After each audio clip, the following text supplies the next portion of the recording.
the agenda is introductions. I would note for those of you attending remotely that the agenda on the screen is outdated. Some of its items have been replaced by others. The printed agendas that you all have, both the one underneath and the one on top, that's a little bit heftier. Both of those appear to be correct. We'll start with introductions. Let's go around the table first, and then we'll do online introductions. My name is Sam Brumberg. I'm the chair of this committee, and I work for Virginia's Electric Cooperatives. Good afternoon, everyone. My name is Will Reisinger. I'm an attorney based in Richmond and a member of the Clean Energy Advisory Board. My name is Grant Cronenberg with the Office of the Attorney General, and I'm counsel to the committee. Good afternoon, Carrie Hearn, Associate Director of Energy Equity Programs with Virginia Energy, and I staff the board. Christine Noonan with Reed Smith, and I'm a member of the public. The other Will, I'm Will Cleveland with the Southern Environmental Law Center. I'm a member of the board. I'm Sarah Narette. I'm the Energy Efficiency and Sustainability Director for Squirrel Solar. All right, let's start with our online audience, please. Hello, I'm Aaron Berryhill. I'm with Virginia Energy. I'm the solar program manager.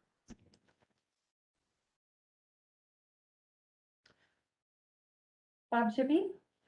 Hey, I'm Bob Shippey. I'm an interested member of the public, often associated with Sierra Club. Welcome. Nate Hausman. Hello, I'm Nate Hausman. I'm a project director at the Clean Energy States Alliance, and we've been assisting on the development of an LMI solar program for Virginia. Welcome, Nate. Amy Vanderveer. Good afternoon, everyone. My name is Amy Vanderveer, and I'm with Dominion Energy. Welcome, Amy. Larry Corky. Hey, Larry Corky with Virginia Energy. Welcome, Larry. Mike Skippington.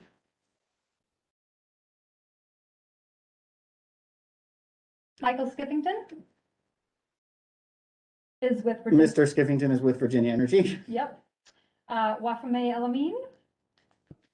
Hi, everybody. My name is Wafame Elamine. I'm a project manager at CESA. Have been assisting with some development as well with Nate.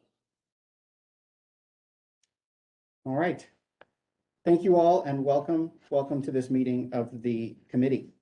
We'll proceed with the introductory portion of the agenda. I note for purposes of roll call that Ms. Belisle is absent, but all other committee members are present and in person. The chair will now entertain a motion to approve the minutes which have been previously circulated to the board, or committee, excuse me. So moved.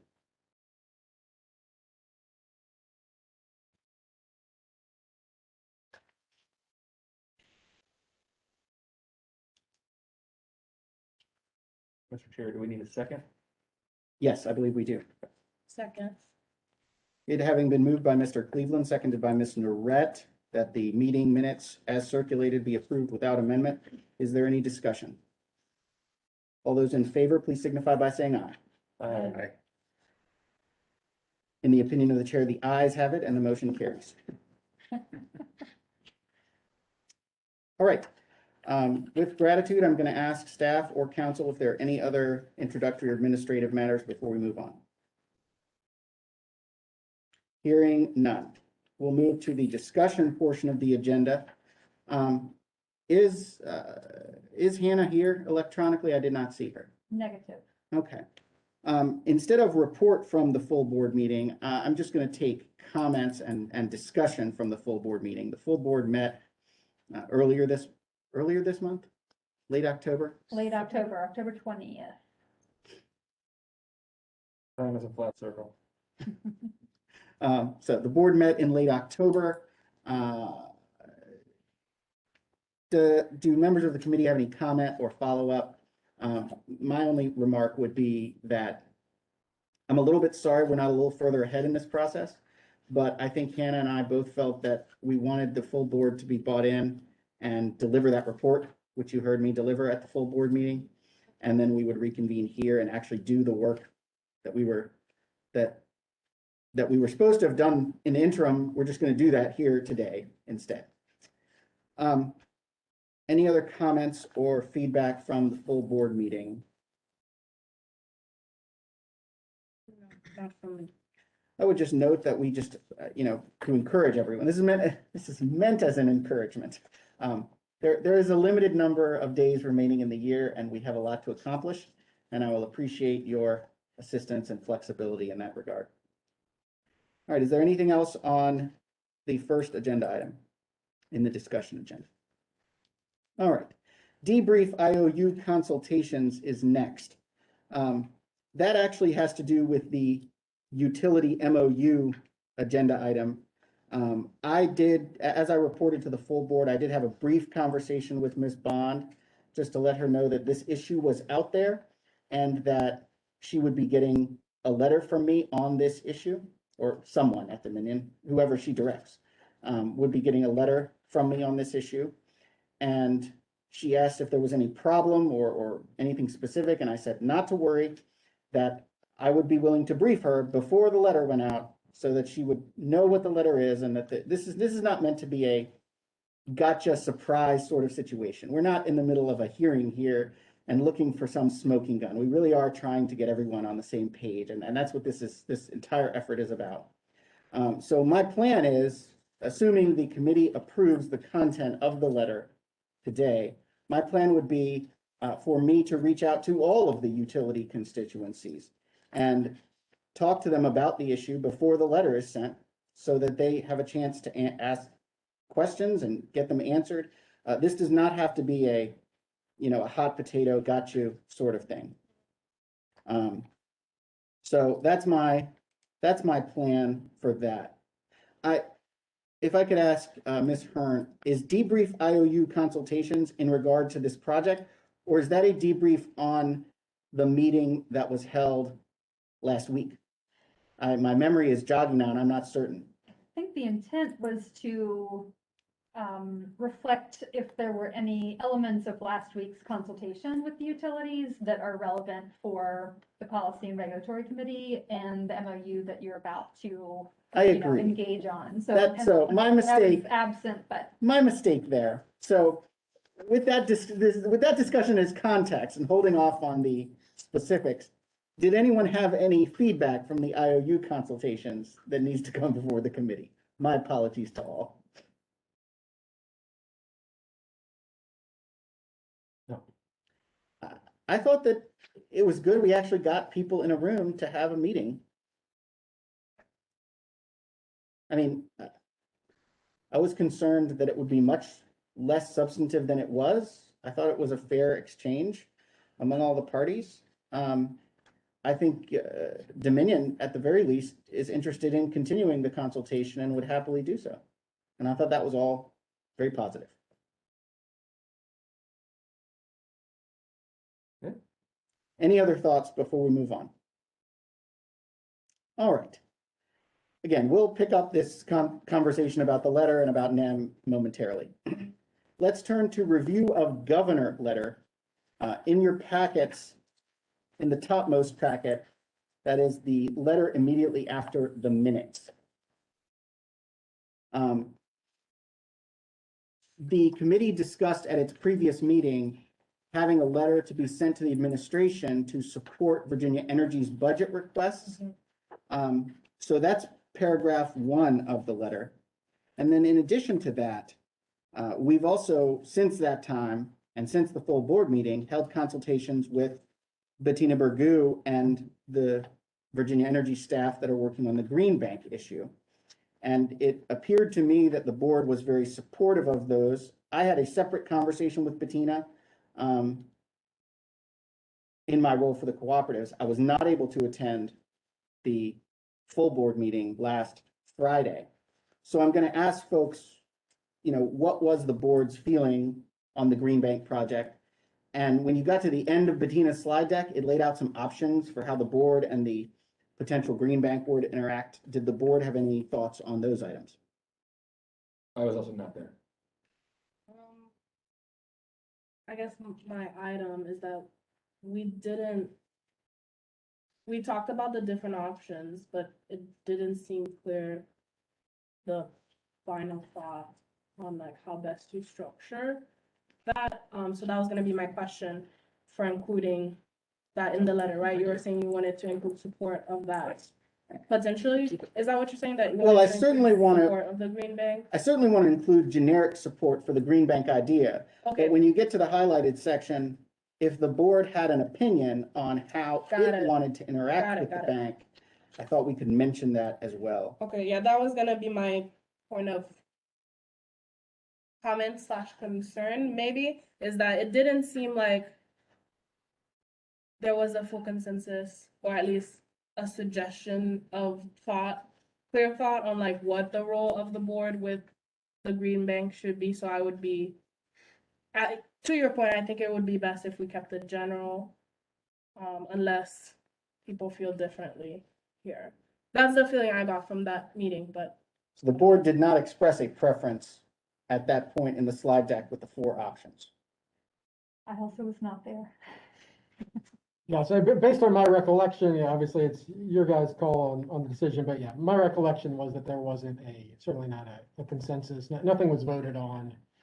Yeah. There were discussions about options such as having the green trying to bank, find it. I think, be incorporating it with the CAB and. I remember the CAB slide, in the and I- future. Yeah, I talked to Hannah. and we couldn't vote anyways, I guess, and really Right, take yeah. action anyway, but to that point, yeah, I think there are further conversations to be had around that, so I would say, yeah, if we're gonna include the Green Bank, content, to just keep it more on the All right. generic side. So in this draft in front of you, we're gonna remove the highlighted section. The whole thing? Just the highlighted section. Well, right, but there are two. Yeah, the whole thing. I mean, those were both options about how the board was to interact. So we're with the really green gonna be bank. work in this regard, period, and strike everything out. Yes. Okay. So, And could Go I ahead. clarify that, in current discussions with the current administration, the current proposal is to have them, they're not conjoined in the current, you know, vision of, what would be I mean, requested. if the board has no opinion, we certainly can't express one. I mean, we can express our own opinion, I suppose. Maybe that's a question worth asking. Do we have an opinion As a committee, as a committee? I don't know that I want to get ahead of the full board on this. I certainly don't think we can express an opinion on this to a letter to the administration without the board support. I don't Okay. think. And I Fair think enough. my point is, if you're saying that you're in support of something, that something that's on the table doesn't have them combined. Well, I think we're still supportive of the Green Bank. Right, yeah. I mean, So the final sentence of the second paragraph would end after the word regard. Please take now a few moments and read this, and I'll take committee feedback on any part of the draft.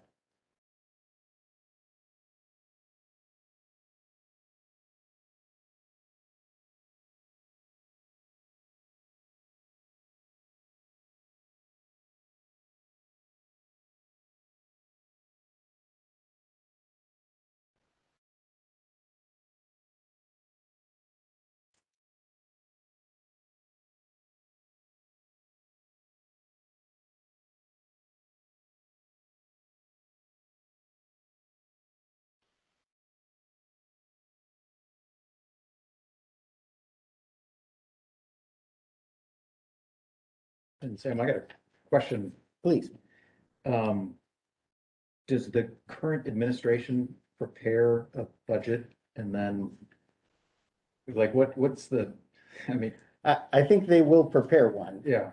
What happens to it after that, obviously, one cannot say, but I still think the principle of showing our support is important enough. I don't think a letter like this is generic enough not to be caught up in those Yeah. sorts of political.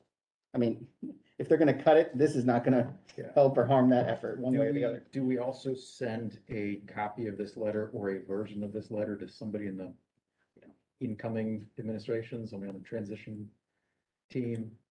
We certainly could do that if that is the will of the committee. I'm not opposed to that. If we were to do that, I would think the letter would need a little bit more fleshing out. Because the incoming administration will have no idea what we're talking about. exactly.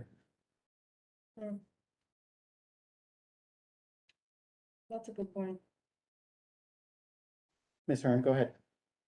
I do think there's maybe a technicality in terms of is the budget request the request of the agency to run the program that the board is advising on? Or is it the board's budget and the board's program? So I think it would be I think it's the wise- agency's budget request. Yeah. I think it would be wise to either have that language in alignment with the, enabling statute that governs the board, or just go ahead and have that be clear that it's Virginia Energy's budget request Yeah. in support of the LMI solar What if we program. just said, I wanted to ask the governor and the administration for your support of the request that the Department of Energy have made concerning the board's low-income solar investment program? So the LMI solar fund. Is that the Again, I official? think the board's role is to advise the agency on the program. It's not the And I board's know, budget. I know it kind of sounds petty, but No, It's not petty. It's, This is we want to this to get be right. correct. yeah. No, it's not petty at all. So I want to ask the governor and the administration for your support towards the agency's budget and specific request that Virginia Energy To fund the has made LMI concerning. solar Yeah. program. If I say LMI solar program, is that descriptive Low and enough? moderate income solar program. Well, yes, I'll write it out, but.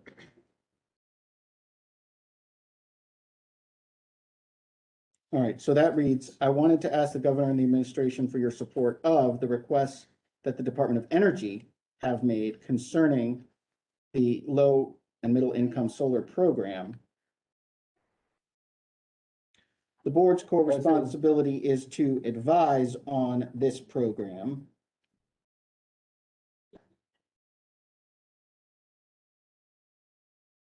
A preliminary RFP for which is being issued by the agency.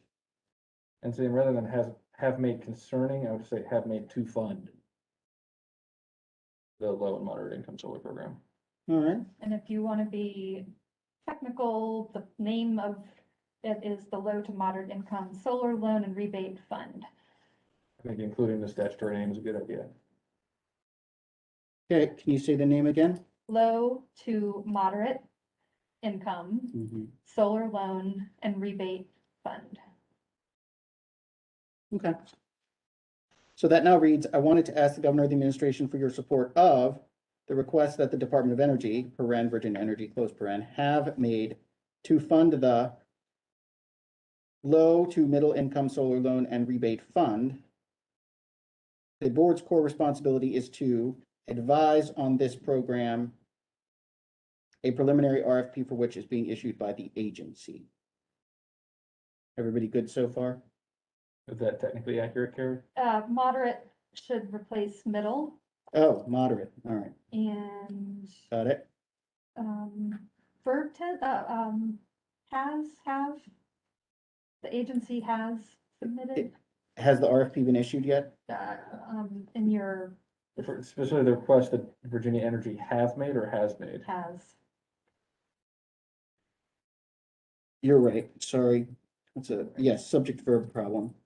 Has the request that the Department of Energy has made. It was right originally. All right, Are you thinking that it has, have and ratified request? yes, I was. Yeah, gotcha.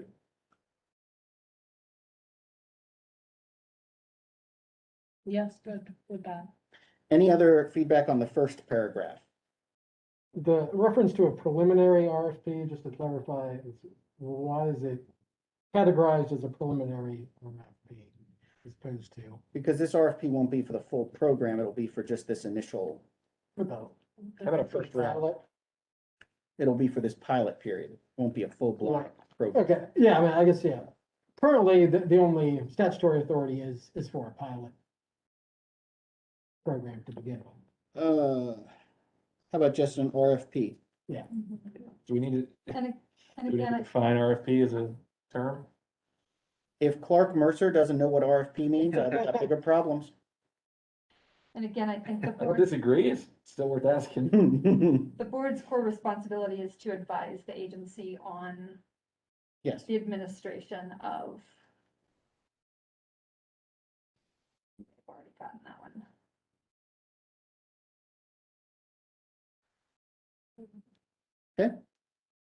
And start it be 2 words. Oh, I think it should be in 2 this- words. Well, in this that's being That's changed, being right? deleted. To Okay. advise. Even Yes, better. the good. board's core responsibility is to advise the agency on the administration of this program. Okay, An RFP for which is being issued by the agency.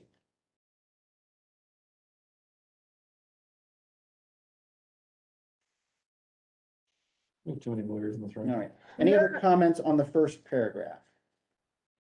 All right. I'm going to now read the full paragraph for the benefit of the public and folks attending remotely. Dear Mr. Mercer, I write to you today as the chair of the Policy and Regulatory Committee, paren, the committee, close paren, of the Clean Energy Advisory Board, paren, the board, close paren. At the direction of the committee and with the consent of the board and its chair, Hannah Coleman Esquire, I wanted to ask the governor and the administration for your support of the requests that the Department of Energy, paren, Virginia Energy, close paren, has made to fund the low to moderate income solar loan and rebate fund. The board's core responsibility is to advise the agency on the administration of this program, an RFP for which is being issued by the agency. However, this program will need ongoing funding support to fulfill its purpose, and we hope that the administration will support Virginia Energy's budget request to the General Assembly so that the board can fulfill its mission. Beautiful. I think that's great. Should it be the board's responsibility to administer the fund rather than the program?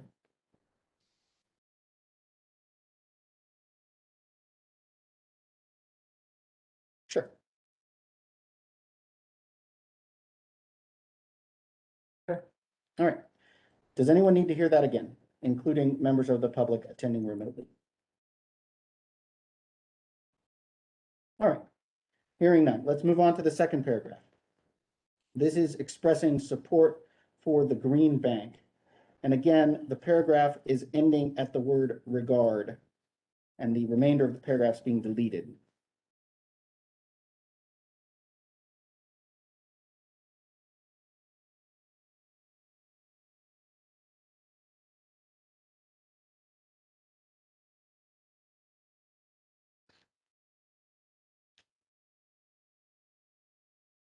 Are you taking comments? I am, after a moment to read it, if you have not already. Yeah. Could you read it out loud for the folks on the call, please? Sure, as currently drafted. Secondly, the board has recently held in-depth discussions with Virginia Energy's Bettina Bergu, who is spearheading Virginia Energy's efforts toward establishing a statewide, quote, green bank, close quote, or financing authority to support localities which do not have the ability, resources, or desire to start a local green bank of their own. This proposal will especially help rural localities be a part of the clean energy economy without having to take on additional local responsibilities and significant expenses and staff of forming a local authority.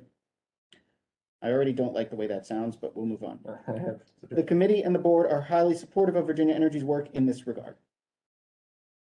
Mr. Cleveland. So I would, starting with this proposal, I would just recognize saying, this proposal will especially help rural localities benefit from the clean energy economy without taking on additional local responsibilities, significant expense, and staff to form a local authority. And here, I've got the red lines if you want them. I just think it's a little bit, the substantive thing is to benefit from the clean energy economy, which I think is better at the, rather than take part in.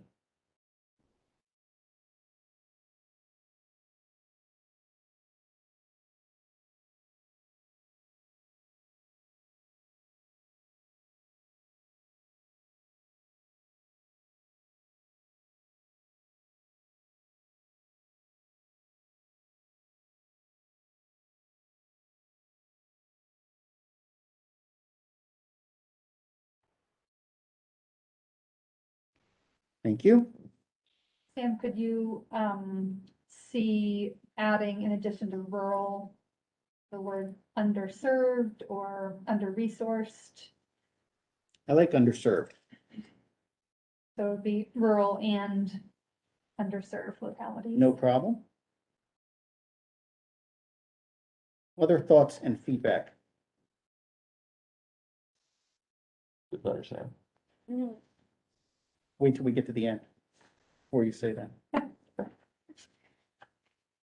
Will, No, all right. I think these are all good Okay. changes. Reading the amendments to the second paragraph. Secondly, the board has recently held in-depth discussions with Virginia Energy's Bettina Burgoo, who is spearheading Virginia Energy's efforts toward establishing a statewide green bank or financing authority to support localities that do not have the ability, resources, or desire to start a local green bank of their own. This proposal will help rural and underserved localities benefit from the clean energy economy without taking on additional local responsibilities, significant expenses, and staff to form a local authority. The committee and the board are highly supportive of Virginia Energy's work in this regard.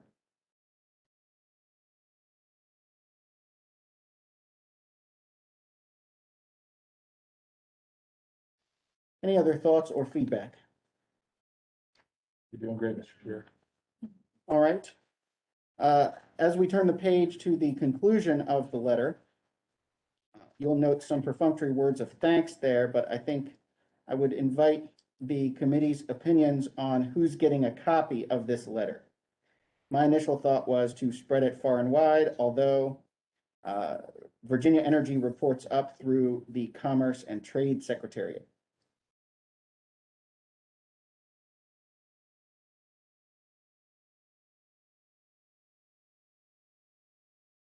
Any thoughts on whether Secretaries Jennings and Ring should be removed? What? So you said, yeah, your thought was spreading it far and wide, but why them in particular? These are people who might have some impact on The budget? the budget as concerning environmental and clean energy topics generally. Do they have any knowledge of the work that's being done? Probably not.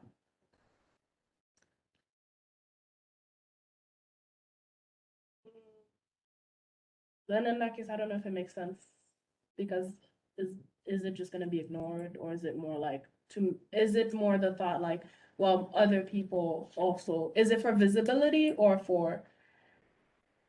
I am I guess- ambivalent. I could go in either direction here. Well, and so my related question, and I would defer to the agency's preferences on this, but should we also copy the chairs of House and Senate Commerce and Labor and House and Senate Appropriations? I defer to the agency. Very much defer to the agency. I don't know the answer to that. I would This- look to Larry or Mike from the policy side, and also wonder if you're sending this to, so you're sending this to the As I governor. recall, this was meant to be something to show board support internal to the administration's budget-making process. My question would be, since the board is appointed through sort of semi-equal splits between the Senate Committee on Rules, the Speaker of the House, and the Governor's Office, could that be a way to address the House, Senate through those, where the appointments are made? Let me frame my comment another way. Yeah. Should we somehow alert the members of the General Assembly? And if so, what does the agency think? Should we do that? And if so, what is the best way to do that? And I defer to the agency on both of those answers. Before you answer, I take note of your use of the word alert the General Assembly. I think there may be some reasons not to. That's, again, I defer to the agency on whether we should or shouldn't. Mr. Corky. Or Mike Skippington, I think I heard you. Yes, thank you, Carrie, and I'm sorry I missed the introductions. Good afternoon, everybody. This is Michael Skiffington, Director of Policy at Virginia Energy. Given where we are in this rather unique timeframe, it would be my suggestion to keep this internal to the administration. There will be time to deal with the General Assembly and bring them up to speed on these things, but I would be a little bit afraid of getting out in front of our skis if we do it now. I agree. Like I said, I defer to the agency. It's a good question. Mike, do you have thoughts on Secretary of Natural Historic Resources or Agriculture and Forestry. I think Ms. Naret's instinct was to remove them. Okay, Am I correct in that? Yes, unless like I was asking if it's for more like a visibility versus like redundancy, like just making sure more people saw it. Probably the latter, and having heard the discussion develop, including what Mr. Skivington just said, I'm inclined to remove them. Yeah.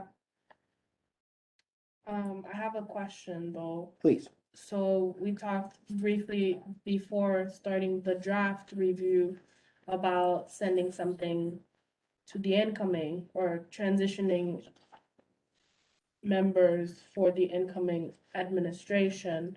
But there was a comment from Will Cleveland about the contents of the letter, right? Having to flesh that out more. So my question is,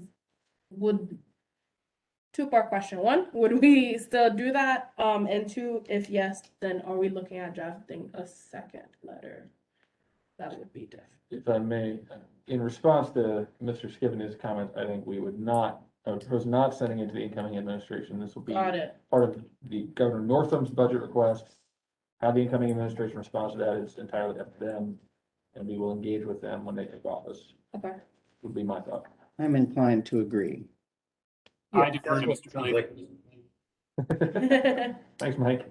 Okay, just wanted to clarify, make sure we were good on that. All right, so on the second page of this letter, we're removing Secretaries Jennings and Ring from the copies, and we're simply copying Secretary Ball.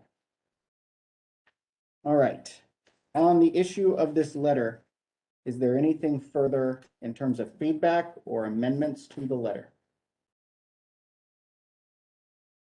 Does anyone need the contents read again?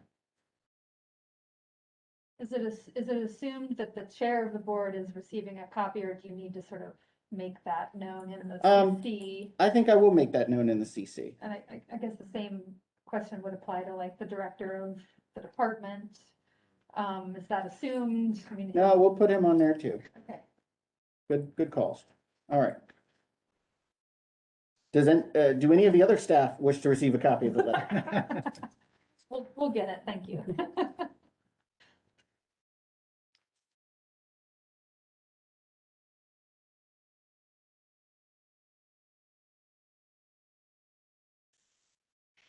Mr. Cleveland has brought to my attention two additional amendments, which are solely caused by my love of prepositional phrases, flowery language, and the passive voice. Love it. Please allow the committee to thank the governor, you, and our other partners in the administration for your support of the board's work throughout the governor's. Sure. With those amendments, does anyone need to hear this read again? All right. Would the committee like to move that this letter as amended be approved and sent? So moved. Second. It's been moved by Mr. Cleveland, seconded by Ms. Naret, that the letter as amended here today be finalized and sent, which I would intend to do before the end of November. Is there any discussion? Thank you for drafting this thing. I'm sending. Here, thank you. You're welcome. Thank you. Appreciate all y'all's help.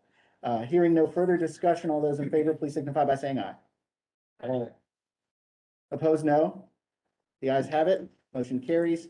This letter will be sent under my signature later this month. All right. That brings us to review of utility MOU. I want to pause now and ask, does anyone need a break before we move on into what could be a tedious discussion? But more substantive too. All right. Hearing none, we are moving on to the utility MOU. Committee members, in your packet, that is the second letter containing the yellow and green highlighting. Instead of two documents, one a cover letter and one something we were asking them to sign, the MOU, I have combined those into a single document, basically asking them to confirm the committee's understanding on these 2 points of law. and asking them to respond to it. And Sam, remind me, we wanted to get confirmation from utilities that they shared our view in order to give our consultant confidence Yes, moving forward. that's correct. And eventually, whatever installer or developer installer were Yeah. picked by the consultant to actually do the work, that's really the person who needs comfort. So Or, that's, or respondents to the RFP to even yeah. enter into that. So that's why we need, like, or why we want something from the utilities. Yes, Okay. we want potential respondents to the RFP not to be scared of participating. Yeah. So, for background, instead of 2 documents, this is now kind of 1 document in the form of a letter, which I'm asking the utilities to respond to. Tell us that you agree with us. All right, please take a moment, committee members, and read this.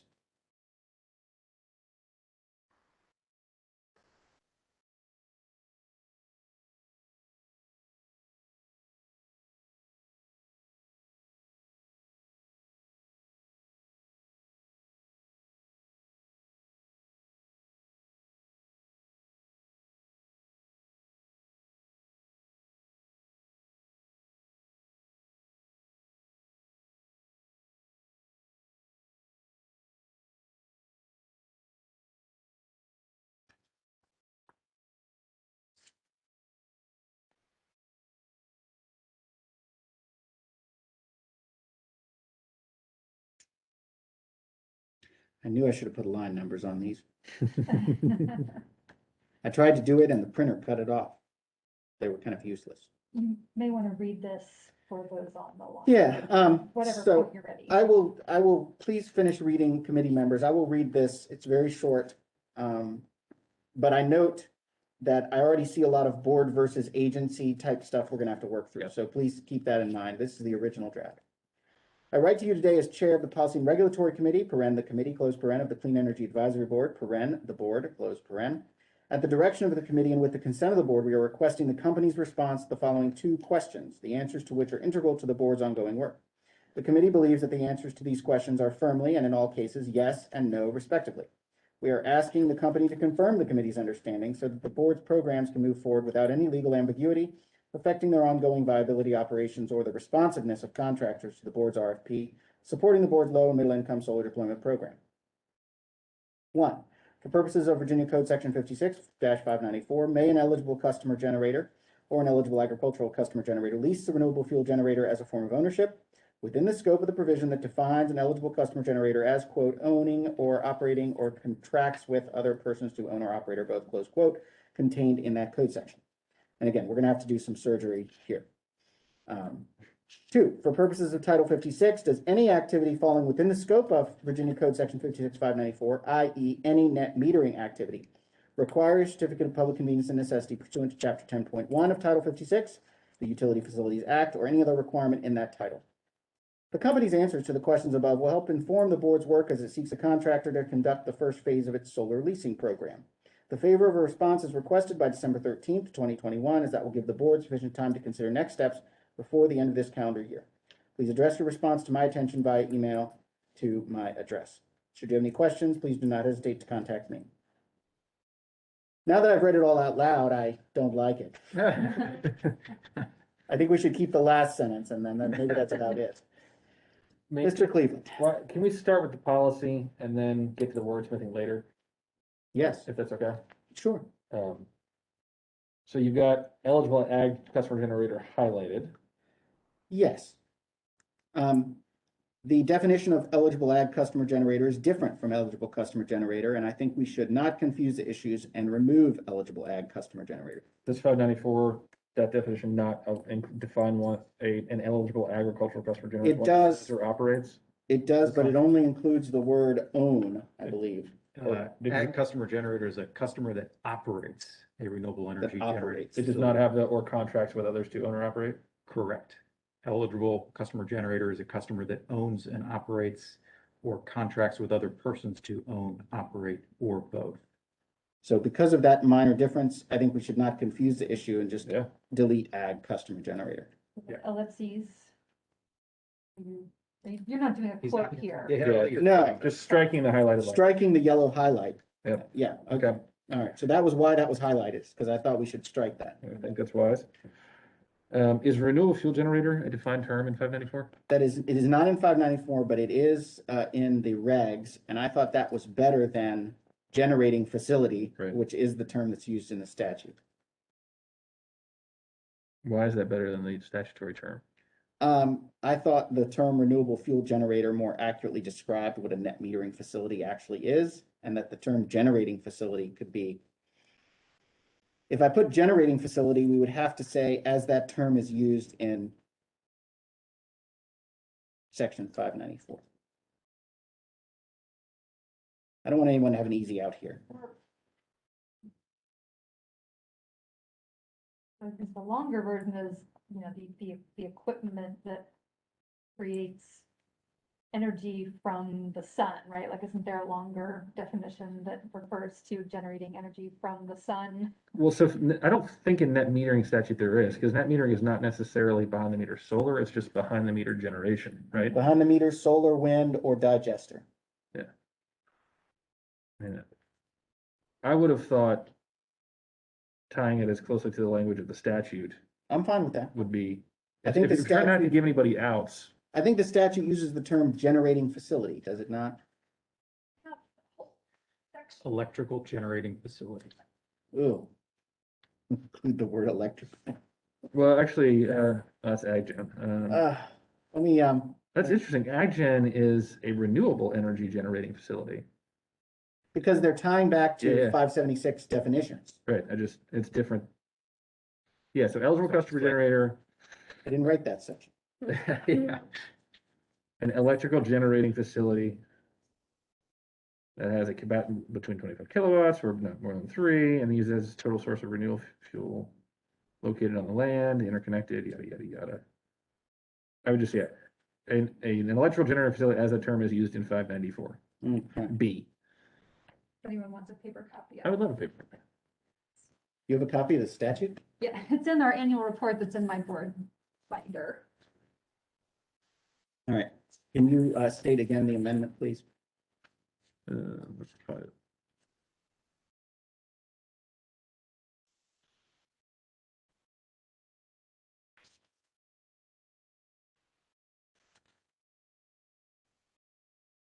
Renewable? No, Yeah, that's it's, Sam, I would have it say, electrical generating facility. as that term is used in 56594B. Oh, yeah, I don't have that. Yeah. I have the You have the, Energy Advisory Board. yeah, governing. no, we need the Yeah. net metering stat. Yeah. Thank you, Sarah. Sorry. I mean, you've got for purposes of code section 56594. So that may be redundant. I'd rather belt and suspenders that. I'm not, okay, so for purposes of 56594, may an eligible customer generator lease an electrical generating facility as that term is used in 594B. Yeah, but I mean, you've already got, no, No. Yeah, no, I'm with you. Will Cleveland, you cool with that? You're scratching for purposes of? Yeah. Sarah, Yes, you okay? yes. So we're just gonna say, for purposes of Virginia Code Section 56594, may an eligible customer generator lease an electrical generating facility as a form of ownership. So that brings us to the green highlighted section, which I'm just not enamored with. I tried to change some verb tenses and I don't think that ended up too well. And I feel like because the code section is right there, I don't think we need to excerpt the definition.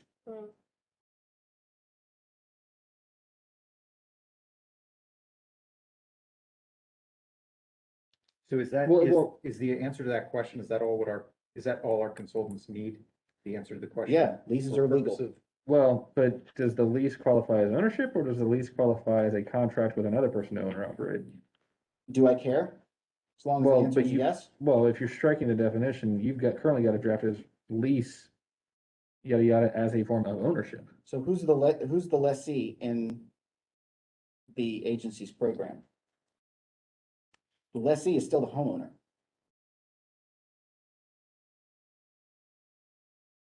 Well, now I'm getting lessee and lessor confused. Lessor is the landlord, lessee is the tenant. Solar company is leasing panels to homeowner, Right.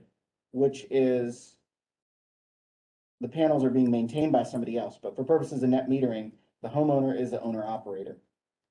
Or is The mode of lease ownership the is contract lease. in which the third party owns and operates? No, the third party's not owner and operating, because otherwise it would be a PPA, not a lease.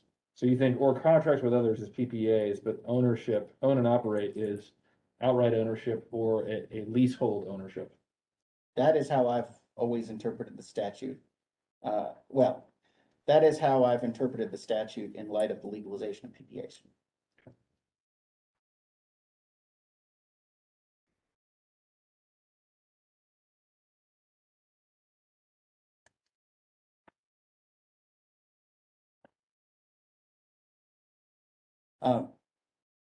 Carrie, it looks like there's some vigorous activity in the chat. Perhaps we could take a look. Yeah, it'd be good to know, from our consultants, what, what the right answer would be that would give them comfort, and then maybe we can phrase the question that way. Before, I'll have Nate take himself off mute in a moment, but I think if I could add Please.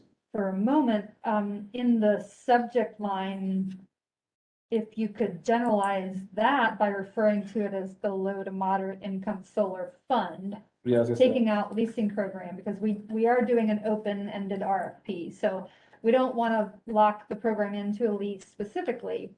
Yep. And the same in the last paragraph, the first sentence of the last paragraph to say, to conduct the first phase of its solar financing program. But I do think that you're still looking for not legal clarification, you're looking for confirmation from the utilities that leasing, should that be the route that we choose, leasing is not going to present an issue. So I think you want to generalize it in your framing and get specificity from the IOUs. I'm with you. With that, I would love to hear Nate's perspective. Are you sort of on the same page there, Nate, or do you have something else? Yes, absolutely. That's exactly the fix I was looking for. Fantastic. So, Mr. Cleveland, are we clear on the use of a lease within this program?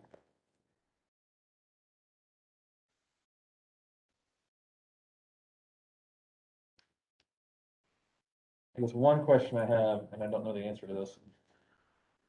PPAs are now expressly legal, because there's legislation to that effect, for low-income nonprofit and commercial customers, but not for your run-of-the-mill under the PPA pilot legislation. That's who can participate in PPAs. That's correct. And that has now been expanded to all 3 IOU territories. I'm pretty secure on the second part. I'll take your word for the first part. In terms of who's eligible for the Yeah. PPAs, yeah, I mean, your average run-of-the-mill residential customer is not. Okay. Under the PPA pilot legislation. Yeah. I have always maintained that there's a legal argument to be made that a PPA is expressly authorized by 594. Sam doesn't agree with No, we did, well. There certainly was a time when I felt differently. And the point that I'm getting at is, for purposes of the agency's needs, do we want to clarify specifically leases? Or do we want to clarify a more broad financing universe of options? Or do we want to clarify both leases and PPAs? This is, what exactly does the agency need? Is it leases? Is it leases and PPAs, or is it financing? So at one time, we had a question around whether you could use a PPA outside of the IOUs, outside of the pilot for the PPAs. Because would you be able to use that in a co-op territory? So I think at this point, we're more interested in RFPs. Well, we're not saying which we're interested in. We're asking the market to respond to an open-ended RFP. So you could, I think the biggest question though has been around the solar leasing and having that called out specifically. But, Yeah. I but don't know. I think we should, if if we're you- gonna send a letter like this, we might as well get clarity on everything we want. Sure. It does. Yeah, I mean- add to the homework assignment in terms of what we're asking for, but might as well go once and, Yeah, are we, Get I it mean, we're all. talking about PPAs now? I'm asking whether we should be talking about PPAs. I mean, I think we know the answer from the utilities will be no, there's a PPA pilot program, and that is the only way that PPAs for retail customers can be. But that doesn't apply in co-op territory, does it? no, there's a separate law, but the result is the same. Okay. The PPA pilot program opens residential PPAs for low income though. Yes, but I think the definition of low income in that statute may not be the same as what is used for what purposes of the fund. Because there are like 1,000 definitions of low income in the energy space at this point. Remember that?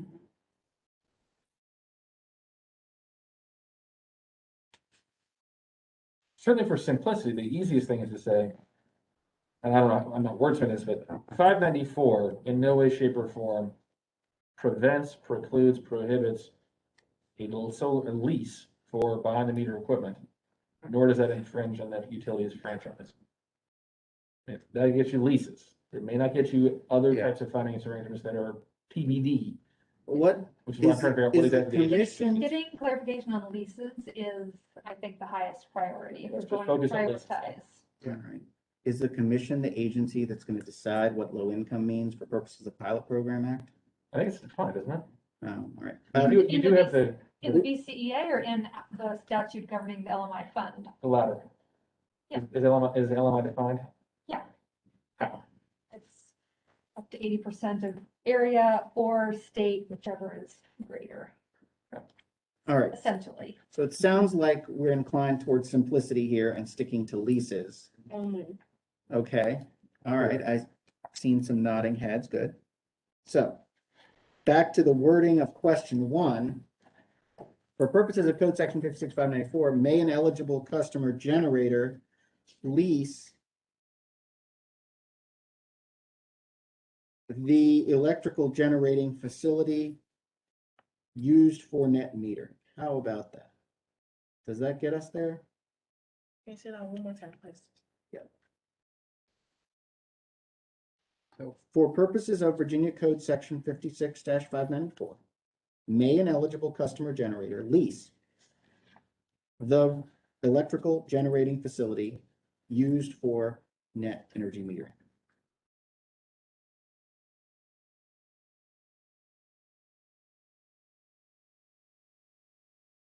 and if the answer to that question is yes, an eligible customer generator may lease the electrical generating facility used for net metering. Does that get us what we need? I think so. Yes, right? Wasn't the point to know? The question is, are leases legal? Yeah. And if the utilities agree with us that they are, then we can give comfort to our RFP respondents. I mean, we're a little bit debating with ourselves, but because no utility, to my knowledge, has affirmatively alleged any sort of legal theory that they are not. So we're doing a little bit of guesswork here. Yes. But in that guesswork, wouldn't the argument that a utility would make would be that a lease because is not expressly authorized under 594 and therefore infringes on the exclusive utility franchise? As I've remarked to this committee before, I can't imagine they would, but we're here writing this letter. But is there any other argument? Because if That that's a lease intrudes on the service territory franchise, not in a net metering context. and what I'm getting at is like, would we want for question 1 to say, for purposes of 594, may an eligible customer generator lease an electric generating facility without infringing upon, or, and like, just go ahead and lock it in, say, and such lease does not infringe upon the utilities exclusive franchise. I feel like that would get their hackles up even more. If it's gonna get their hackles up, that's the problem we're trying to resolve. If they're not gonna concede that it doesn't infringe on their franchise in response to this letter, then we're gonna need a deck action anyways. But isn't net metering itself an exception to the franchise? I mean, isn't that No, because you're not buying electricity from a third party. Except under a PPA context you are, but the point of But a PPA is always gonna be in the context of net metering. not necessarily. It could be, community solar is a form of PPA that is not net metered. Yeah. I mean, I don't think Will's addition is necessary. I don't think it changes anything, but I don't think it hurts to add on to the question, can you do this? Can you lease an electrical facility without infringing on the utilities franchise rights? Or maybe the point of this letter is to get as much absolute final Yeah. black and white clarity as we can for the industry, right? And so if we ask a question that it only gets us 75% of the way there, and then the industry says that's still not clear enough, we're not doing it, then we have failed in our task. I agree. So maybe a better way to say it is make the question not a yes answer, but a no. Does anything in 594 prohibit, anything in 594 or any other section of Virginia code prohibit an eligible customer generator from leasing an electric generating facility pursuant to 594? No. That is very, I'm okay with that. I was trying not to be like, yes, I'm a lawyer and there are a lot of lawyers here in this room right now. But I was trying to err on the side of being less lawyerly, because if I work at a large utility and this comes to my legal department for an answer, I'm gonna lard this up with 5 or 6 big caveat paragraphs at the beginning. This is not a legal opinion, and to the extent that it is, the board may not rely on it for any purpose outside blah, blah, blah. And this may not be used against the utility in any way for purposes of, we're not expressing an opinion that may be used against us at the commission, and we reserve all of our rights and. But I agree with you that if we're gonna go there, we might as well go. But if they're gonna do that, then we're not giving the industry certainty. Right? Like, that's the whole point, is to say, like, is this, because you and I and Will, I don't know about Chrissy, but the lawyers in this room who are on the committee unequivocally agree that there is no credible legal argument to say that leases are not permissible. But if a utility is not willing to concede that unequivocally, then this letter will not achieve its purpose. I agree. I mean, the So way that that- you stated it was certainly the most kind of plain English version, whereas number 1 on here is much more chock full of, All right, code. state the proposition, please. We're answering it in the negative now. Yeah. Does any provision of Virginia Code Section 56,594 or any other section of Virginia law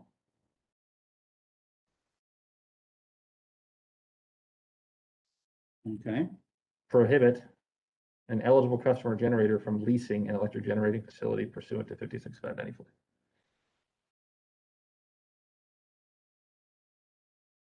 Or for net metering purposes under 56,594?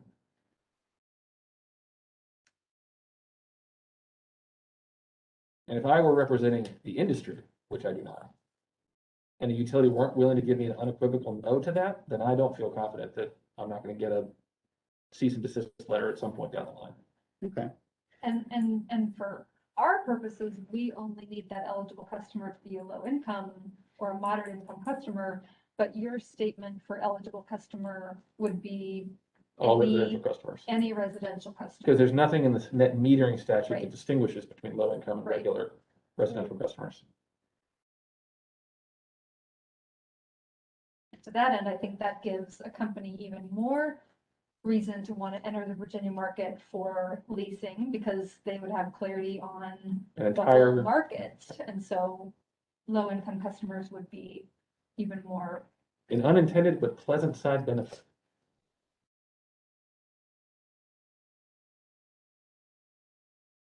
Yeah, I'm fine with that statement. Does any provision of Virginia Code Section 56? I'm just gonna say, does any provision of Virginia law, instead of saying of this code or anything else? That's fine. Does any provision of Virginia law prohibit an eligible customer generator from leasing an electric generating facility for net metering purposes under pursuant to 56,594?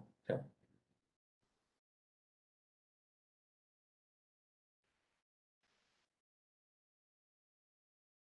Like I Sam, if you got this question on behalf of the co-ops, wouldn't your response just be no?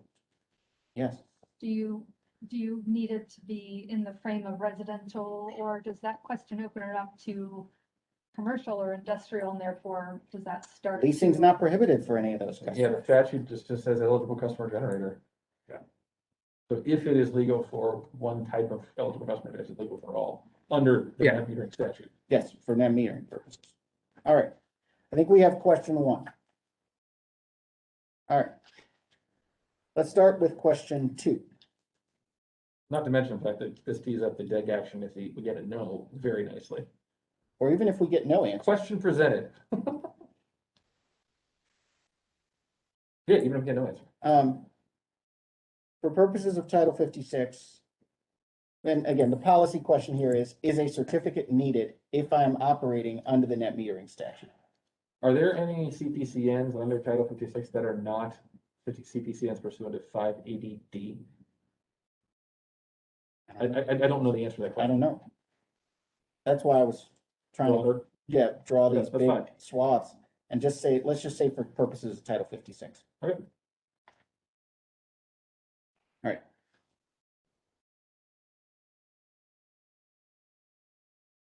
And maybe we end after necessity, just delete the rest. So what would the question read? For purposes of Title 56, does any activity falling within the scope of 56,594, i.e. any net metering activity, require a certificate of public convenience and necessity? Should be for purposes of Title 56 of the Code of Virginia. Yes.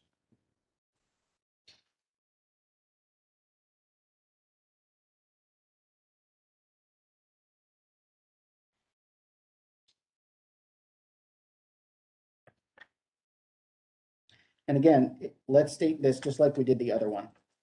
Does any provision of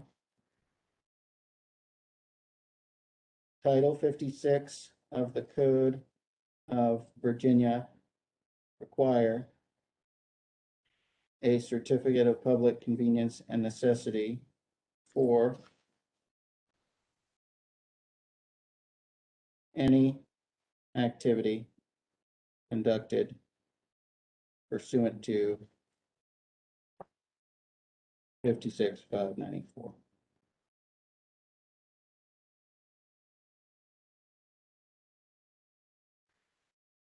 Is there some scenario wherein the last customer on the circuit who's net metering triggers something on the distribution system that is so massive that the utility needs a CPCN for some sort of utility investment? Because the point is like, the question is not whether a utility ever needs a CPCN. It's whether the equipment associated with the net metering. Does the customer need one? Does the eligible customer generator need Or one? the person leasing them Or the the- equipment. Or the electrical generating facility used for net metering. That's all we're asking about, right? So does the customer generator or the person that's being contracted with need a CPCN in order to construct and operate an electrical generating facility used for net metering? That's like the How question. about this? Yes. For purposes of Title 56 of the Code of Virginia, does any electrical generating facility used for net metering pursuant to 56,594 require a CPCN?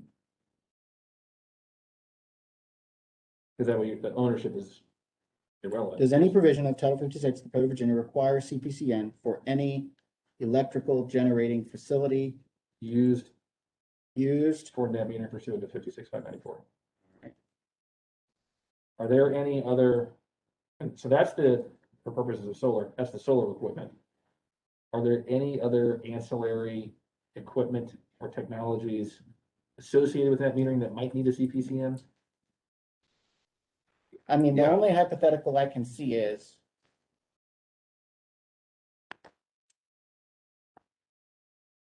net metering is the right of the customer, the end use customer, to self-generate.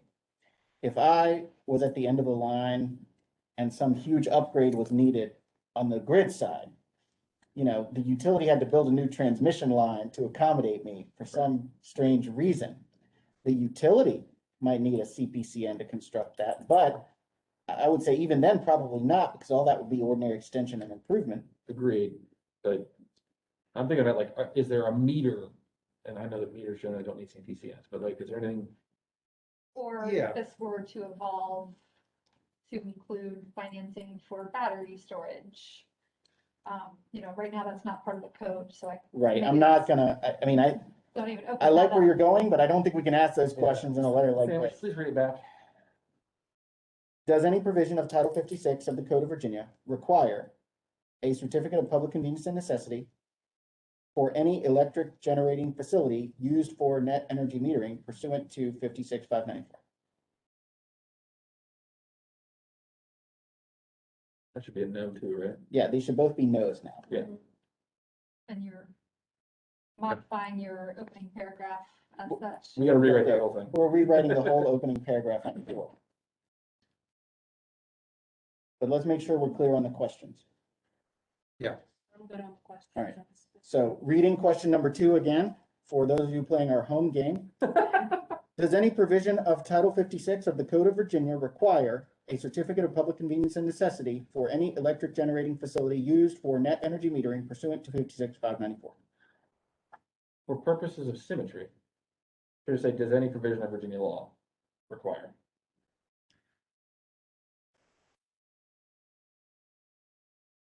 That way, saying the questions are, I'm not opposed to that, but the reason I drew it narrowed it to 56 is hypothetically, like, what if you had some really big net metering out there?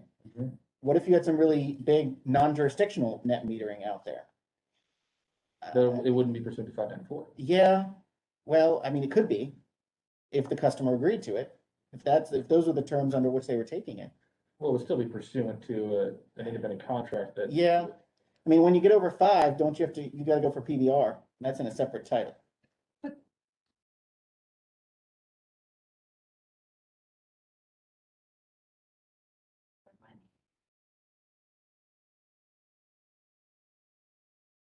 I just didn't, those are wacko hypotheticals, but I was Yeah. trying to, that's Is what it- I was thinking.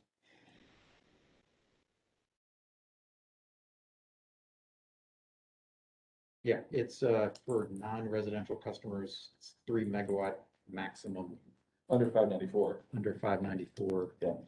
But the need for a certificate, I think, starts at 5. Yeah. And you can either, no, Oh, am I wrong? I think No. that's right. Under 580D. I think so. And then PBR also starts at 5 and then goes up to 150, because you could either get a PBR or a certificate. Again, nobody can net meter at 5 megawatts right now outside of a non-jurisdictional customer by agreement.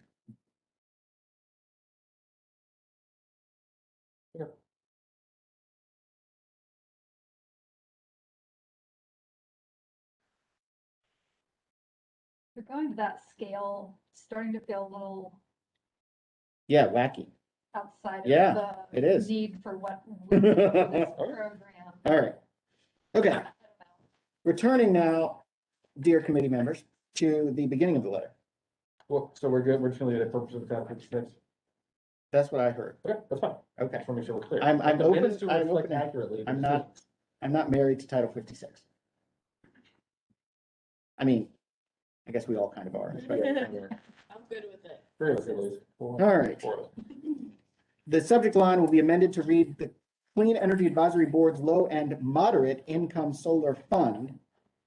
I write to you today as the chair of the Policy and Regulatory Committee of the Clean Energy Advisory Board. At the direction of the committee and with the consent of the board, we are requesting the company's response says to the following 2 questions, answers to which are integral to Virginia Energy's ongoing work. The committee, Board's support of Virginia Energy's ongoing work.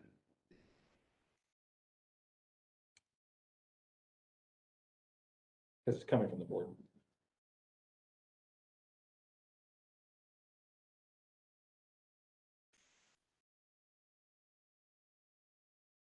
okay.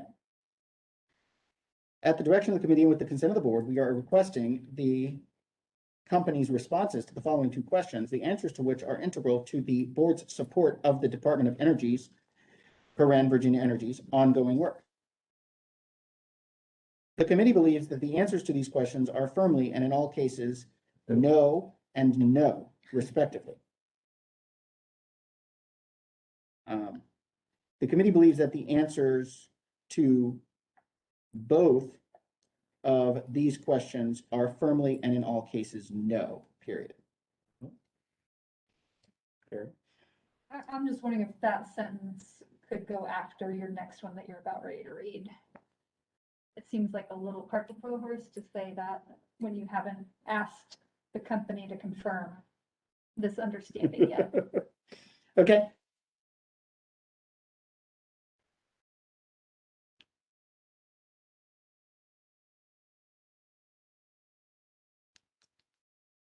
Okay. The answers to which are integral to the board's support of the Department of Energy's, Virginia Energy, ongoing work. We are asking the company to confirm the committee's understanding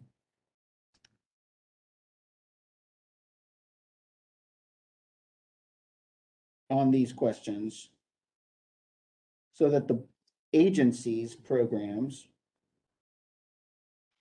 can move forward without any legal ambiguity affecting their ongoing viability, operations, or the responsiveness to contractors to the agency's RFP supporting its low and moderate income solar fund programs. The committee believes that the answers to both of these questions are firmly and in all cases no.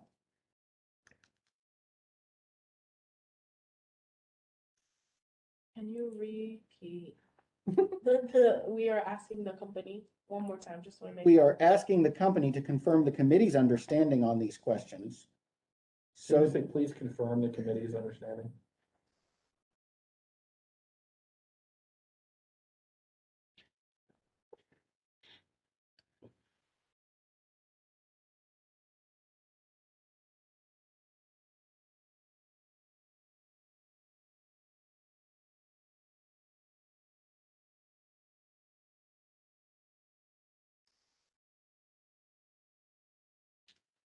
We are asking the company to please confirm the committee's understanding on these questions so that the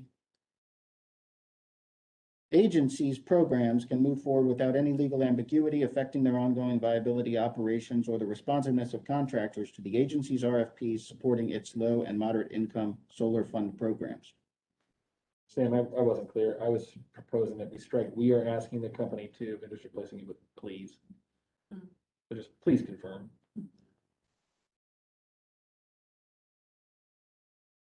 And this is, again, kind of semantics, but it becomes really important in that the RFP, I think the end of that sentence should still be low to moderate income solar program and not reference. Okay. All right. From the top now in the first paragraph. I write to you today as the chair of the Policy and Regulatory Committee, the committee, of the Clean Energy Advisory Board, the board, At the direction of the committee and with the consent of the board, we are requesting the company's responses to the following two questions, the answers to which are integral to the board's support of the Department of Energy's, Virginia Energy, ongoing work. Please confirm the committee's understanding on these questions so that the agency's programs can move forward without any legal ambiguity affecting their ongoing viability, operations, or the responsiveness of contractors to the agency's RFP supporting its low and moderate income solar programs. we, excuse me, the committee believes that the answers to these questions are firmly, excuse me, the committee believes that the answers to both of these questions are firmly and in all cases, no. You didn't want to read the questions? Question 1. Does any provision of Virginia law prohibit an eligible customer generator from leasing an electric generating facility for net energy metering purposes pursuant to 56.594? 2, does any provision of Title 56 of the Code of Virginia require a certificate of public convenience and necessity for any electric generating facility used for net energy metering pursuant to 56.594? To be precise, it's electrical generating facility.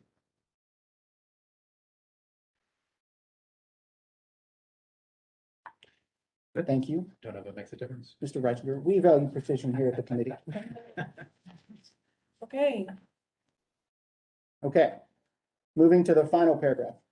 The company's answers to the questions above will help inform the board's work as it supports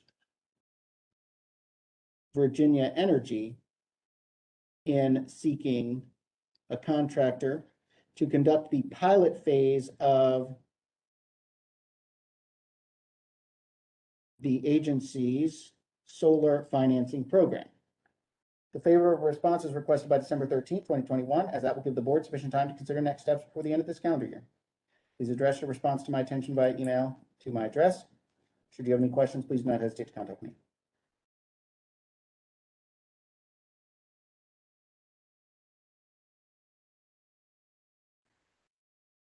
Work of art, Stan. What did you say? It's a work of art. All right. Do we need to read it again from the top? Does anyone need to hear it again? I think I got it. Similar to the other letter, does it need to be copied to anyone? I think we will copy Hannah and the agency head.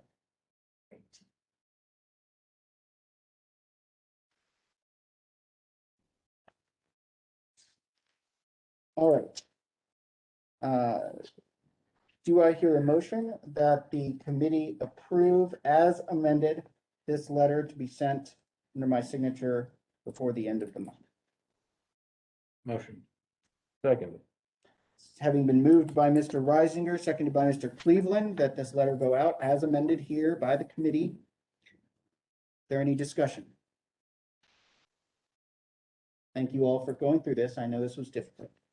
For the Mr. Re- record, we have a verbal recording of you reading it and you were taking great notes. well, that is true, Heather. I just wanted to confirm, so if we're requesting a response by December 13th, if then we have a timeline for this to be sent out, is it similar to the previous letter, which is by the end of the month of November? If so, or before the end of the month of November, if so, is that enough time? Well, let me just say, I intend to send this pretty immediately. Okay, I say the end of the month for purposes of the motion, just in case I get hit by a bus or something. let's not have that. Okay. School bus. Okay, just Yeah, wanted that would be to confirm that. Yeah, we're my giving them intention would be to time. send these right away. Got it. And we'll get you the supporting materials, the recording and Aaron's minutes to support your information ASAP. I feel very confident in the scribble that I have here. Sam, Just don't lose the paper. to whom will this go? This will go to, and these are the folks, well, here's who I was gonna call in advance. It'll go to whomever they direct. It's gonna call Kendrick Riggs for KU, Let me rephrase this. To which utilities is this going? KU, Dominion, and APCO. Not the co-ops We'll get to that in a minute. and not the munis? Not the meetings, we'll get to that in a minute too. All right, so it has been moved and seconded that this letter as amended be sent to the investor owns by the end of the month. Is there any further discussion? And you're good, you got the Yes. answer to your question. Thank you so much. Yes, the sending of the letter is dependent on my continued life during the Okay. month of November. Feeling confident about that. From your lips to God's ears. Is there any further discussion? Hearing none, all those in favor of the motion, please signify by saying aye. Any opposed? The ayes have it, the motion carries. All right. Yes, we can. It is currently 1:24 PM. The committee will recess until 1:35 PM, so a 10-minute break. Is that going to be sufficient for everyone? All right, the committee will be in recess until 1:35 PM.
All right, the appointed hour has arrived. We'll come back in session here. We have a few items remaining on the agenda, which I intend to move through with all reasonable dispatch. I will defer, so just for clarity's sake, these letters will go out. I will also probably have a pre-call with Kendrick, Noel, and Catherine before the actual letter is sent, so that it's not some big dramatic thing. That's the other reason for end of the month. Got it. Now, if I call them 5 times and I don't get an answer, I'm just gonna send it, but we don't have that kind of time to wait, but Absolutely. I think a pre-call is not out of the question here. On the issue of addressing a similar letter to the cooperatives, I will defer to the will of the committee, but my proposal would be to get these 3 back first and see how we do with these 3 before sending a letter to the co-ops. I further believe that, for obvious reasons, I should not be the sender of that letter. Do we have a vice chair in this committee? We do not, but if you're not careful, you might find yourself appointed. Everybody knows that would be a bad idea. So Cleveland will send a letter to you. Well, in addition to that, some of the code references will need to be changed to the correct statutory reference. So instead of trying to go over all that today, if the committee is willing, we will just defer that until our next meeting. I think I can guarantee a prompt response from the cooperatives when the time comes. That's fine. No? I'm thinking about our RFP timeline and hoping to have something that goes out in early January and I think we can meet that. hoping to have responses by the end of the year. So I think we can meet that. I mean, Sam, why wouldn't it be the exact same letter, just referencing 56594.01? It would be, Okay, so, but I'm not going to send a letter to myself. okay. We can have somebody else send it to you. Okay.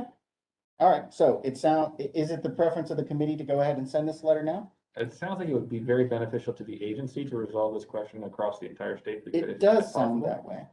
And I think we should be trying to help the agency in their administration of the fund. That is our mandate here.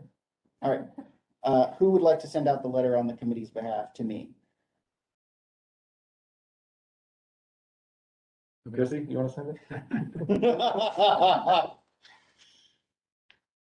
Well, for purpose, if we're gonna have a signature, we probably should have somebody get some sort of role as like a vice chair or whatever. So should we appoint a vice chair for purposes of this?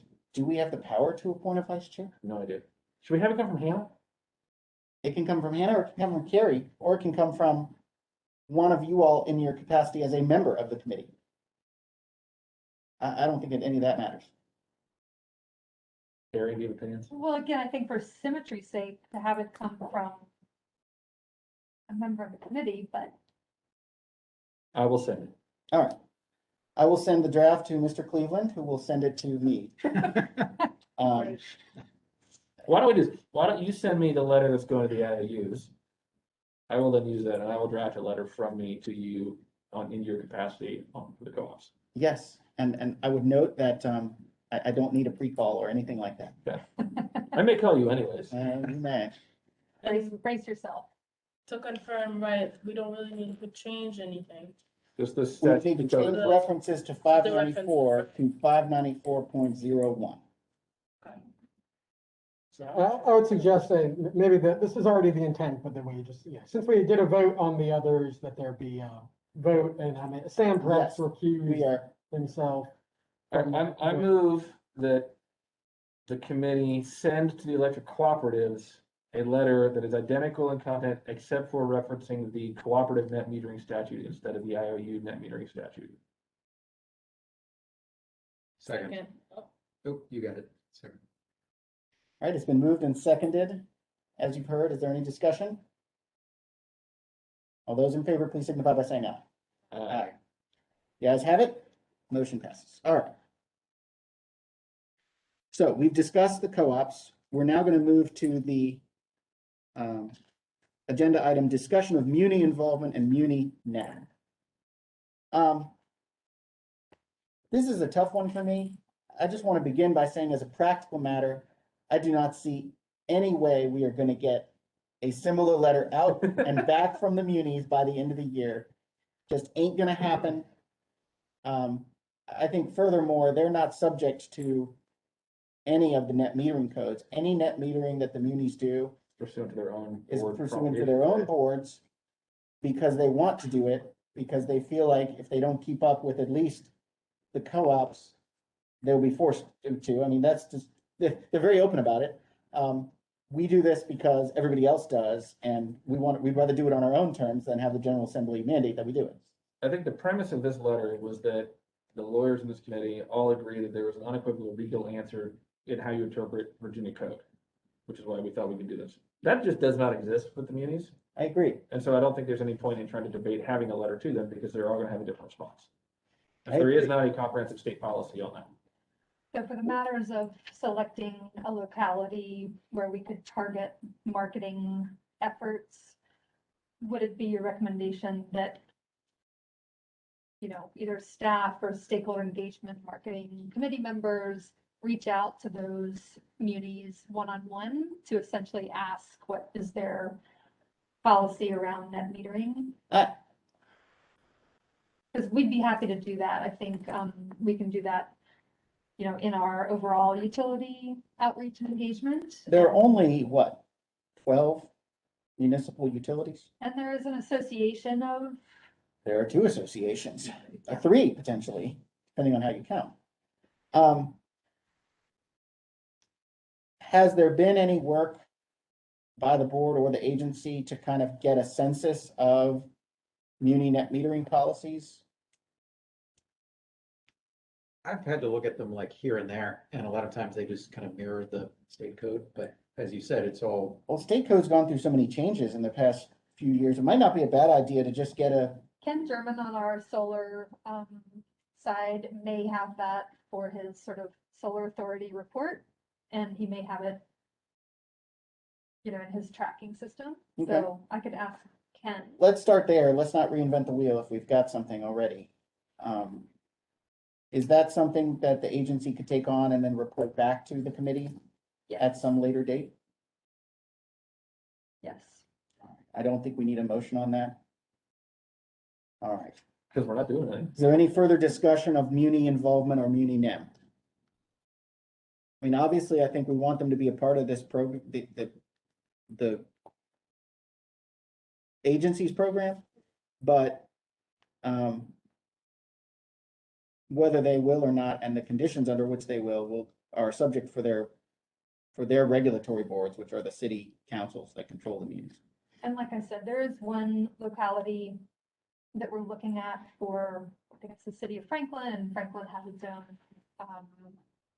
muni, it's an association of, we can reach out to them directly.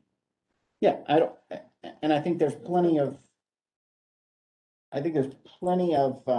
time and room to get them involved to the extent they need to be involved. I don't think you'll find any muni not wanting to be a part of the program. If I were a muni, I would, you know, this is funding and activity coming into my locality. The other resource we have is responses from the recent statewide solar survey. So we may have more up-to-date information there. Okay. Well, we would be grateful if you would let us know what comes of that. The next agenda item is Green Bank structure and recommendations.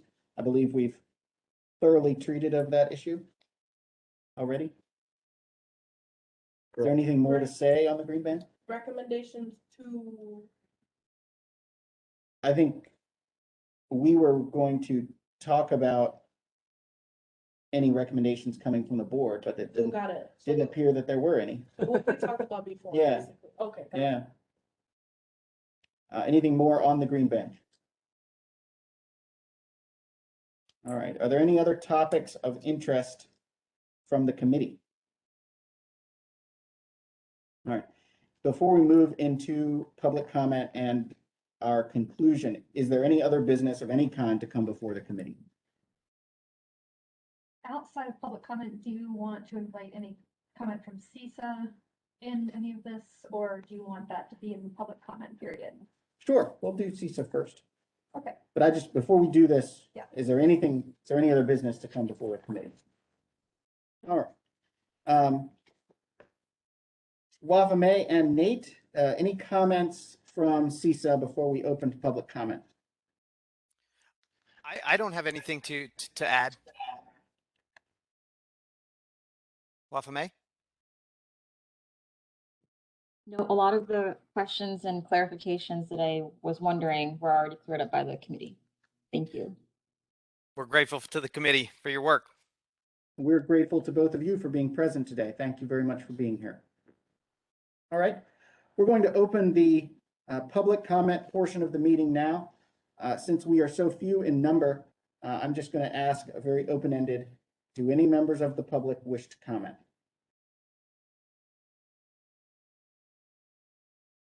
Do any members of the public present here wish to comment? No.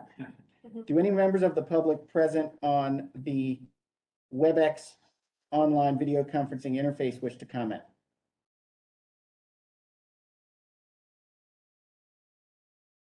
Hearing none.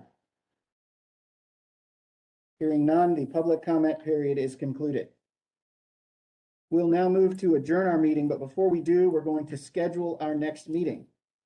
Because the responses for the letters will come in on the 13th of December, that's a Monday in mid-December. I'd like everyone to please look at that week of December for a potential meeting of this committee, The first week of December. the week of the 13th. Which case is 146? That's here, yes, hearing.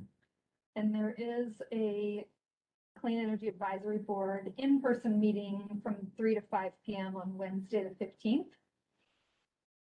Indeed, there is. How do folks feel about meeting before that meeting? If they're going to be traveling anyway. I have a VCN board meeting from 10 to 3. All right, let's look back at the 14th, please. The hearing, has that been moved? That's the hearing date. Yeah, both Will and I have a hearing on December 14th. The 16th? The SCC Transportation Electrification stakeholder meeting is from 9 to 3 that day. I could meet at 3. I was thinking 3. And this will be virtual. No, this will be in person. And anyone who needs to attend meeting 5 of the Transportation Electrification Stakeholder Process is welcome to do so at my office in Richmond. Is that the, which one? And then those persons could be physically present at 3 for the meeting of this committee. Do you have an empty office I could be in? I'm sorry? You have an empty office I could be in? Sure. Where's your meeting, Will? But Where's your meeting? it's remote. What day did you say again? The 16th, we're looking at 3 p.m. And those of you resident in Charlottesville would have an hour travel time, so 2 p.m. departure from Charlottesville. And to be clear, whatever happens So at this that is in meeting will not be reflected in the board's annual report, as that will have been voted on the day before. Well, hang on then. Can we got to push back the due date that the letter responses are due, so that we can get our responses before we have our board meeting, our full board meeting. I think so, because the annual report will need to at least reflect that the letters have been sent and answered or not answered. Can everybody meet on Friday the 10th, December 10th?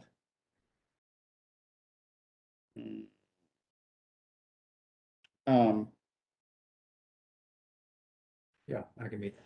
I don't know. How about the 11th or about the 9th? Oh, no, I can't do the 9th. What about the 8th? My family's Thanksgiving travel plans possibly will require me to be quarantining with my child for 10 days after we get back. Going somewhere fun. My sister lives in France and we're going to see her. But I will not be out of that quarantine The until. records of the committee will reflect that Mr. Cleveland's going across the Atlantic. You could be, so the committee could still meet in person, have you phone in while you're in quarantine, and as long as I the missed out on committee this can fun. meet its quorum in person, then that's okay. You just can't We would be depending on Miss Belial. Bliley. Bliley, Bliley. excuse me. So Yeah. you can't do the 10th? You just don't know. So I have the whole day blocked. I'm also speaking in Palmyra sometime between 10 and 1, which is totally unknown.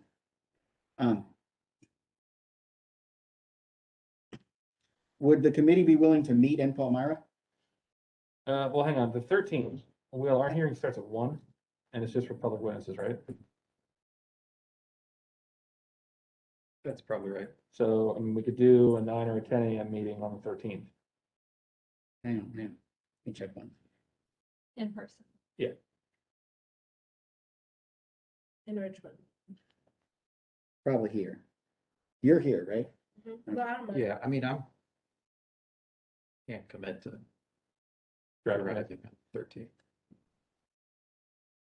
I just so rarely leave Richmond. Let me check about the 10th. And the 16th, what was the problem with the 16th? Because we won't, it's after annual the report is adopted. full board will have already concluded its work for the year before we are able to resolve this issue on What Lisa. about the afternoon of the 10th I can do that. Of December. of December? It's a maybe for me to be in person. I think I could probably make it virtually. If we were here in Charlottesville, Even then, yeah. Just that whole week is like question for in terms of being in person specifically. That whole week is a question mark. Yes. And when's the full board meeting? Wednesday, 15th. All right, and what was wrong with Monday, the 13th? we have a hearing starting at 1, but we could do the morning. What about the morning? If we, well, Can you do it in Richmond? I can come to Richmond. You can or can't? I can come to Richmond. Can you come to Richmond on the 13th, on the morning of the 13th? Can we do it can we have it be nice and tight and do it at 10? We could have it nice and tight and do it at 9. Well, but I've got to do drop off for the kids and then be down to Richmond. All right, so can you be there by 10? I can be there by 10. Can you be there by 10? In Richmond. Can you guys be there by 10? Yes. Can you Can be you there be by 10? All right. All right. So we're gonna meet on the 13th, and I'd like to push you the sending deadline calendars? for the letters back to the 10th. I think that's exactly right. And I move that we amend the letter so that the deadline for response is the 10th. For purposes of the minutes. Yes. It's been moved that the letters be amended to specify a response date of December 10th. Do I hear a second? Second. Been moved and seconded by Mr. Cleveland and Ms. Reisinger respectively that the letters be amended to reflect a response deadline of December 10th. Is there any discussion? Hearing none, all those in favor, please signify by saying aye. Aye. Any opposed? The ayes have it, motion carries. All right, And Sam, is the meeting that we are scheduling solely to address the responses to the letters? I mean, and the input that we'll be giving to the annual report, on the that board topic. will then vote on later that week. Okay, but we're not going to have a host of other agenda, because Will and I do have a hearing that starts that day. We can't Yes. be in the meeting for Yeah. 2 or Yes. 3 hours. No, it will be a nice and tight agenda. You know, I wouldn't be surprised if our friends at the utilities don't give us a nice, clean answer that we want, so we may have to No, I wouldn't, but discuss. if that next happens, steps. we will discuss next steps. And Those then next steps will go reflected. into the report. Yeah. And then we will have a place to, a foundation built for 2022 and whatever that brings. Do you have a location preference Um, in Richmond? Can I go ahead and make a motion that if the utilities don't give us the answers we're looking for, that we recommend a deck action? The So that chair, we're just ready to go. on the the chair 10th? believes that that motion might be a little bit premature at this time. Yeah, that's a matter for the 13th. Just trying to keep our meeting tight. I agree. Ye of little faith, have you lost faith in my ability to conduct a nice and tight There is meeting? gonna be. a No, break. Sam, that I have never lost faith in. That's not the issue. I would like to propose that the meeting in Richmond be at my office. There will be sufficient space for the public. I will verify all that later today and I will get with Carrie. If that location if any of the 3 locations in my office are not available, we will find an alternate location. Okay. My office address is in my emails that you've gotten from me down at the bottom. It's on Dominion Boulevard. It is on Dominion Boulevard. And it's in what, short pump area? Yeah. through- I would call it more Innsbruck, but yes, It's the same exit as the short pump. It's just on the other side of the highway. that's correct. Incorrect.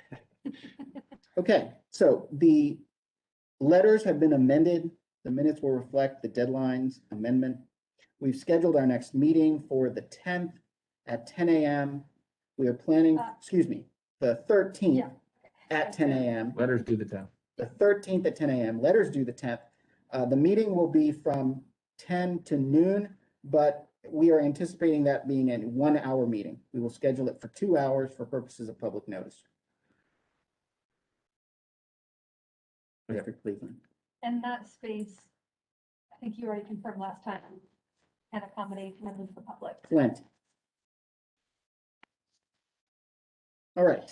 I have a question. Do you need to make a change to your drafts for the The due date? due date to the 10th? He already Yes, did that. that's It's been moved and posted. I will make the appropriate change. Right. Yes. No, I mean like in your. Yes, I'm writing it down. Got it. Yeah. Just- In a similar vein, should we clarify that the favorable response request by December 10th so that the board will have the responses in advance of its final meeting of the year on such and such date, just so that the deadline doesn't slip? It's not seen as arbitrary. Right.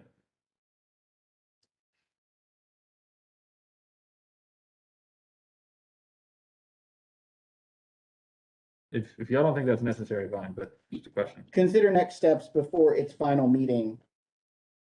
On December 15th. Board adopts the annual report. I mean, do you want it to be? Do you want them to have awareness that? I think so. I mean, the point is like, so the board may Reflect. respond to your, or not. That will give the board sufficient time to consider next steps before its final meeting on December 15th. Before finalizing its year-end report on December 15th?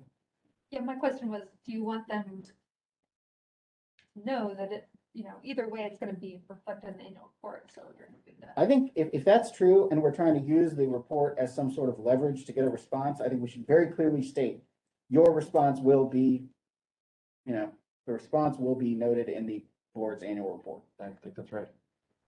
Okay, Your response or lack thereof. now let's assume good faith. Let's assume they're gonna respond. Sam's gonna keep calling them until they do. There is gonna be this pre-call, which is. And there's gonna be a post call.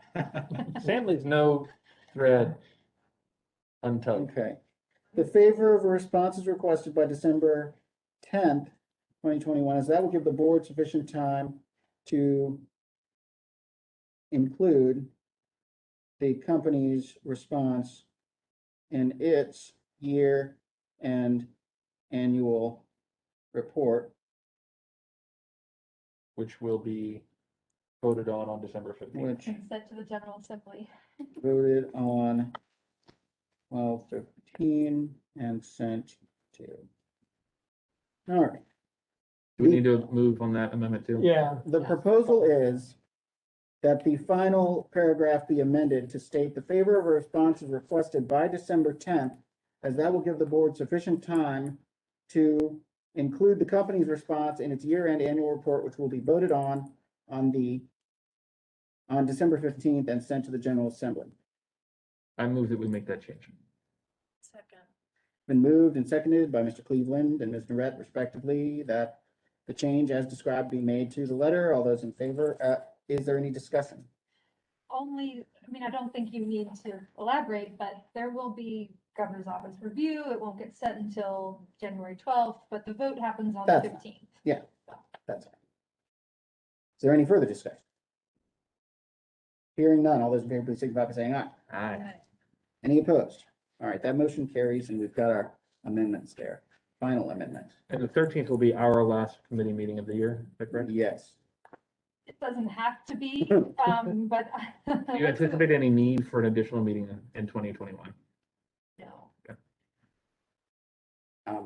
Unless it's a meeting to draft our deck action. I was gonna convene us on the 31st. Is everybody gonna be available then? You're providing the party and the champagne and the ball drop, Don't tempt me. All right, No, I think we should absolutely tempt it. right? we have our meeting scheduled. Is there anything else to come before this committee? All right, the order of business having concluded, this meeting is adjourned. Thank you all very much. Thanks, Sam. Great, all right. Thank you, everyone Thank you all. on WebEx.